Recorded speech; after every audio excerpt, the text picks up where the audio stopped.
Good morning, শুভ সকাল বন্ধুরা। আজকে আবারও একটা নতুন ব্লগের সাথে হাজির হলাম। আজকে মহালয়া, তো সেই জন্যেই আমরা ভোর ভোর বেরিয়েছি গঙ্গাতে।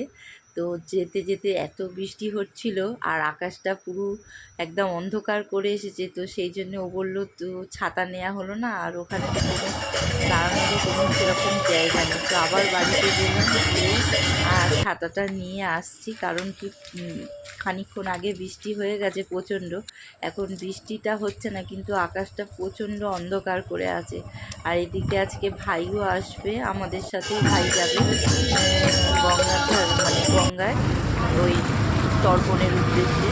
তো তাই আমরা বেরিয়ে পড়লাম, আর বেরিয়ে পড়ে দেখতে পাচ্ছি যে রাস্তায় প্রচণ্ড প্রায় এত আগে যখন আমি যেতাম এতটা ভিড় দেখি, এই বছরে এত ভিড় দেখতে পাচ্ছি। হয়তো বৃষ্টির জন্য সবাই আগে আগে করে নিত বা বৃষ্টিটা থামতে বেরিয়েছে, হয়তো এরকম হবে।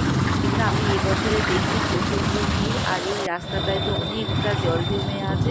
আর আমরা চলেও এসেছি গঙ্গার ঘাটে, মানে ভাটা হচ্ছে।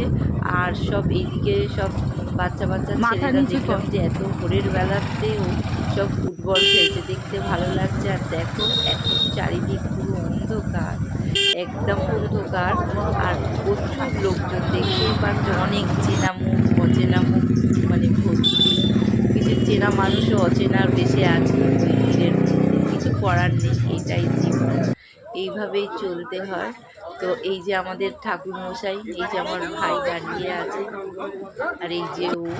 তো আমাদের কাজ হয়ে গেল, তো আমরাও বেরিয়ে পড়লাম বাড়ির দিকে।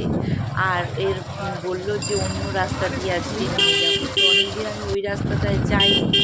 তো বললাম তাহলে চলো। আর আমার ভাইকে এই দিকটা একদমই আসে না, ও জানি না এদিকে রাস্তাগুলো। তো আমরা অন্য রাস্তা দিয়ে গেলাম,